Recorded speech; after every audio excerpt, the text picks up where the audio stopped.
Welcome to Organized Chaos, the podcast dedicated to helping seven-figure companies grow to nine-figure ones by turning HR into rocket fuel for their growth. I'm your host, Nahat Kairala, and I've been helping companies do just that for more than a decade. In each episode, I'll dive into HR topics that have a significant impact on your company's growth and leave you with actionable advice that will help your business reach its full potential. Let's dive right in and start organizing all that HR chaos.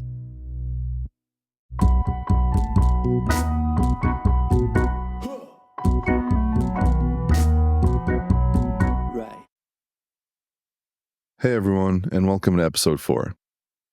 Today I want to talk about scaling your business and walk you through the numerous do's and don'ts of scaling that I've come across while working with more than 150 startups over my career. Before we talk about scaling, I think it's important to make a distinction between scaling and growth, because a lot of people conflate the two or assume they mean the same thing. Growth is generally about increasing revenues regardless of the cost to get there. This is done usually through adding more people, investing more capital, or deploying technology. On the other hand, scaling is about increasing revenue while minimizing costs through efficiencies. This generally involves finding ways to increase revenue without spending more money, or spending an amount of money that is not equal to, or actually less than, the amount of increase you're looking for in revenue. For example, let's say that you want to double your company's revenues within the next 2 years. If you're using a growth mindset, then you're likely going to start by figuring out how much it's actually costing you right now to generate the current revenue and use those numbers as a forecast to figure out the required investments and spending to generate the additional revenue growth over the next 2 years. In short, a growth mindset is about spending more to generate more, where revenues and expenses grow somewhat consistently together. Sometimes a company can achieve growth without making resource investments. For example, growth could be the result of a new pricing strategy that ends up increasing your revenues by 5%. If you're using a scaling mindset, then you're likely going to start with evaluating your existing operations to determine where you have room for efficiency improvements. For example, you might automate an entire workflow cycle that traditionally required 5 people to complete by simply introducing automation, AI, or some other technology. By doing this, you've increased your company's capacity to deliver while minimizing your operational costs as a result. So now your revenues will grow at a much faster rate than your expenses. Now that we're on the same page with regards to growth and scaling, let's talk about the do's and don'ts of scaling, then I'll end with a few examples. You'll notice that a lot of the do's and don'ts can be heavily influenced by the HR function, if one already exists in your company. Let's start with the do's. Number 1, develop your core business capabilities. For those of you who are not familiar with the term, a core business capability refers to the unique set of skills, processes, technologies, or expertise that your company possesses. Core capabilities are what will provide you with a competitive advantage and are essential for achieving your strategic objectives. These capabilities are fundamental to your company's operations and success. They enable you to deliver value to customers and differentiate yourself from the competition. If you don't know what capabilities are essential to your success, then you're likely going to make some wrong investment decisions over time. When you're a scaling company, it's very important that you focus on your areas of strength and double down on them to maintain your competitive advantage. Your core capabilities should always be at the top of the list of things you want to keep developing and improving on over time. As you might imagine, helping the company to identify, acquire, and develop capabilities are core responsibilities of the HR function. So you need to equip HR with the resources needed to add value in this area. Number 2, invest in technology. Now, this one seems like a no-brainer, but you'll be surprised by how many companies default to throwing people at a problem instead of first trying to solve it with technology. This is what causes many companies to go from scaling to simply growing, or even worse, just stagnating. To scale effectively, you have to eliminate all manual and repeatable work using technology. And you need to do this sooner rather than later, because the longer you wait, the more difficult it becomes to make this shift due to a larger workforce and a more complex operation. Now, you might not think that HR has anything to do with investing in technology, but I fully disagree with that. I believe that impactful HR leaders understand the business and its technology infrastructure to the point where they can make recommendations in this area, particularly around when to consider tech versus people investments. Remember that HR controls your headcount budget. And especially if you're a knowledge-based company, your headcount spend generally accounts for anywhere between 50 to 80% of your total operating expenditures. So HR's value here cannot be underestimated. Number 3, build a strong team. It's no secret that great people build great companies, but building a strong team stretches beyond just your employees. It includes suppliers, partners, and other third parties that are an essential part of your operation and critical to delivering value to your customers. Building these relationships can result in acquiring new capabilities and further solidifying your advantage in the marketplace. When it comes to employees, hire slow and fire fast. Now, don't get me wrong, hire slow does not mean take your sweet time and just hire people and interview people whenever you get to it. It means don't skip steps and do not bypass your processes to speed roll someone into the organization just because you feel that you need this person right now. Don't fall into the urgency trap where generally hiring managers try to push candidates in the door even when they're not the right person that you think you need for the job. They're probably the best you could find right now, but they're not the best fit for the organization when you're thinking long-term and thinking of the requirements of the job.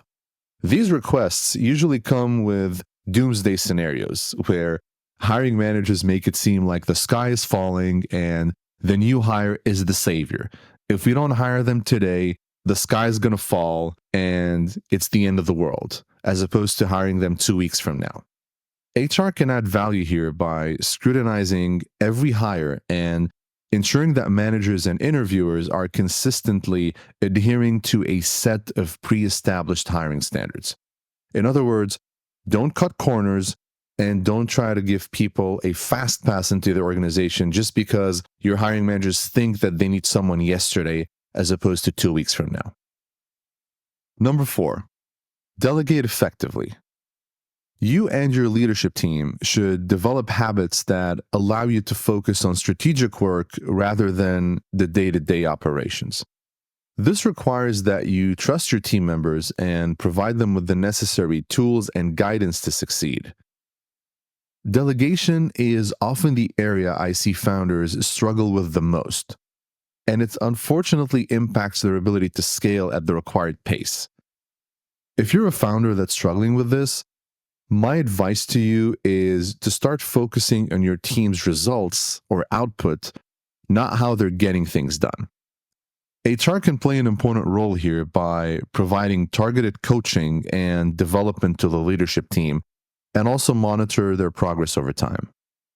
To give you an example, I once came across a founder of an 8-figure business with 120 employees who insisted on approving every single purchase that the company made, down to stationery and even light bulbs. This is an extreme case of refusing to delegate, but I'm sure you can imagine how such behavior can hold the business back and just bottleneck the whole operation. Number 5, champion open communication. Transparent leadership and continuous feedback loops foster a culture of trust and innovation. You're going to need those if you're going to have any chance of a successful scale-up. Scaling generally leads companies to move faster over time, so building strong communication within the team is critical to ensuring that everyone is on the same page and that feedback is delivered transparently and on time. HR is an enabler of company culture and can help champion communication improvement initiatives. Now let's address the don'ts of scaling. These to me are the absolute no-nos that you should avoid at all costs. Number one, premature scaling. One of the most significant reasons for business failure is scaling too early, before the company gains enough traction and is able to sustain the scalability investments and reap those rewards. Sometimes companies get too excited and they just jump the gun. They invest in areas that don't need that investment yet, or they start hiring like crazy. This depletes their cash and hinders their ability to deploy resources effectively, not to mention the capacity imbalances that result from overhiring. I once worked with a manufacturing startup that invested in production improvements that increased their production capacity by 5 times. They made this decision because they forecasted a spike in demand within the next 24 months, but that demand never came. The company was forced to stop several of these investments in order to sustain the operation, and it destroyed their ability to take advantage of future opportunities that came because their cash flow took a big hit. This story dates back to 2016, and the company's revenues have been stagnant since. The company's total revenues from 2016 up until the time of this recording has grown by only 12%. The company has been essentially crippled, and they've never been able to recover from that premature scaling attempt. Number 2, financial mismanagement. This is not only a bad thing during scaling, but it can destroy the company entirely. Financial mismanagement means that the company's decision makers are not good stewards of the capital that's available to them. There are several reasons why this happens. Some of these reasons are a lack of financial literacy in the leadership team, loose governance and controls over spending, and a false sense of abundance of funds. When you have leaders that don't understand the company's finances and are on a spending spree, then the company will bleed cash, especially during a scale-up when the company is already in investment mode. Hiring is where leaders simply blow the top off with financial mismanagement. It's mostly hiring with no clear business justification. HR plays a central role in financial management as they hold the keys to the hiring budget. HR has to hold hiring managers accountable and evaluate every request for additional headcount before approving a hire, even if the funds are available. Developing good financial management habits early on will help the company remain sustainable, especially if it faces any setbacks along the way. And I'll give an example of this a bit later in the episode. Number 3, overextending your team. Scaling demands resources, so you need to be smart with your investments. But you also don't want to be a penny pincher and overextend your team to the point of burnout. A burnt-out workforce cannot maintain the velocity needed during the scale-up phase, and you will eventually experience an uptick in turnover, irrespective of how great of a company you are. A worn-out employee population cannot produce the same level of output, and that means you will eventually need to hire more people than you need in order to reach those goals.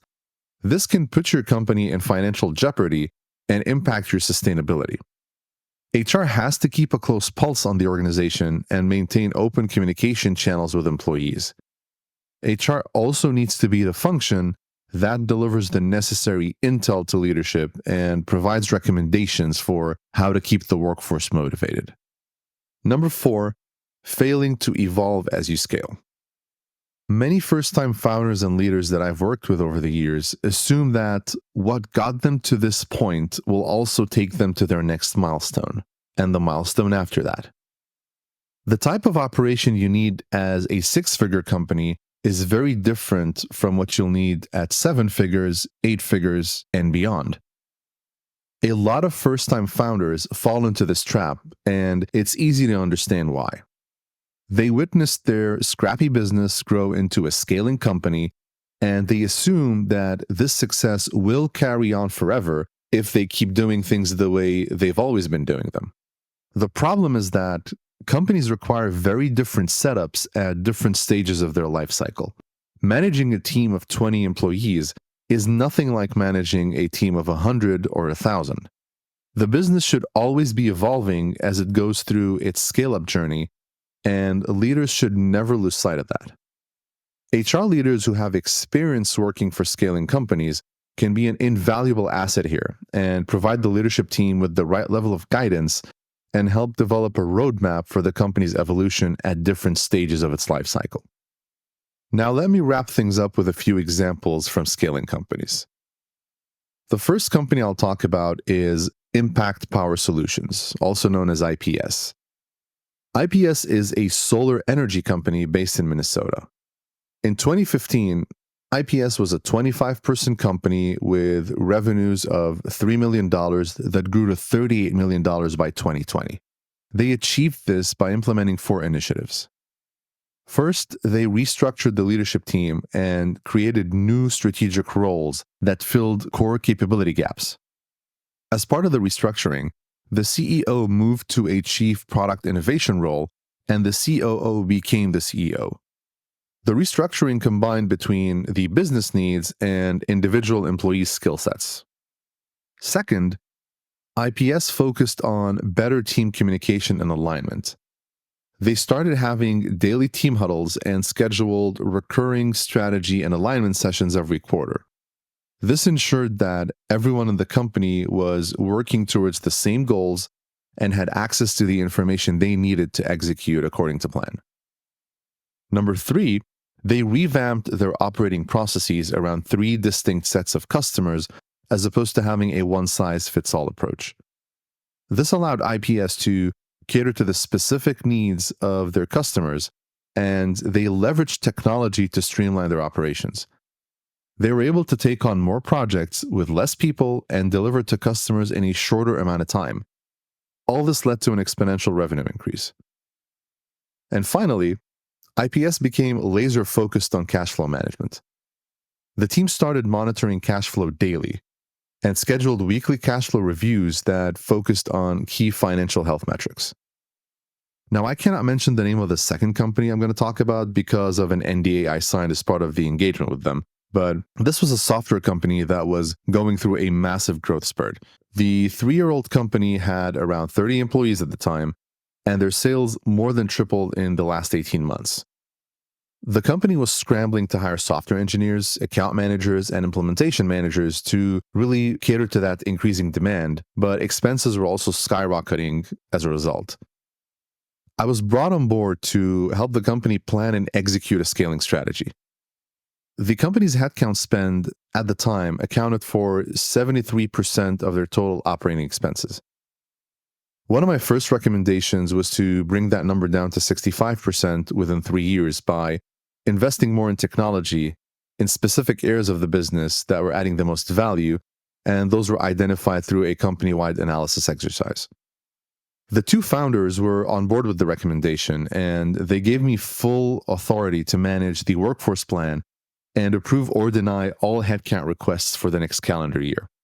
This was all happening in early Q4 at the time, right before the end of the year. I spent an entire week reviewing the workforce plan and interviewed hiring managers to understand the business case for their requests. After completing this process, I only recommended that the company hire 33% of the roles because the rest, in my opinion, had very weak business cases when I looked at them versus the company's strategy and the scaling plan that was put in place. There was an uproar from the hiring managers. I'm talking people with pitchforks outside my office door, and I quickly became the most hated person in that company. Fortunately, the founders didn't waver and went with a slightly modified version of my recommendation where they approved 40% of the roles, but gated all the extras pending the achievement of specific business milestones. The founders really bought into the idea of scaling efficiently and diverted a big portion of their investment capital to improving their operations, mainly through redesigned processes and workflows that were enforced with the help of technology. In the second year of the scale-up, the industry this company was serving took a massive hit in the market. So overnight, their recurring revenues from subscriptions fell by 35% within a few months. It also didn't help that one of their flagship product releases in that same time frame didn't do as well as expected and missed revenue projections by double-digit percentage points. Most companies in a similar situation would have raised the alarm and started laying people off. This company did not lay off a single employee back then and has not laid off a single employee since. And no, this is not a fairy tale, and magic had nothing to do with it. The operational efficiencies the company realized after 12 months from starting the scale-up dramatically reduced their product development expenses. It improved their cycle time, and it reduced the number of bugs and increased their revenue per employee. The release cycle time was reduced by approximately 40%, while all the investments led to an increase in expenses of only 8%. So they were able to absorb the market swing without skipping a beat. So scalability, when done right, can also help your company weather storms and outperform your competitors in the market. That same year, my client entered a new product vertical that contributed towards a 12% revenue increase. So they were essentially back in revenue growth mode only a year into that market downturn, while all of their other competitors were reeling still from the events that happened in the market. That's all for this episode. I hope you enjoyed it and learned a few tips about scaling your company the right way. In the next episode, I'm going to focus on a topic that has been very hot since the pandemic in 2019. How to decide between remote, hybrid, and in-office work for your business. Thanks for tuning in. If you enjoyed this episode, please leave me a review wherever you get your podcasts. This will help me spread the word about Organized Chaos and keep the show going. If you have any questions or topics you'd like to suggest for the show, please send me an email to hello@organizedchaos.fyi. For more content and resources, make sure to check out the website at organizedchaos.fyi. See you on the next one.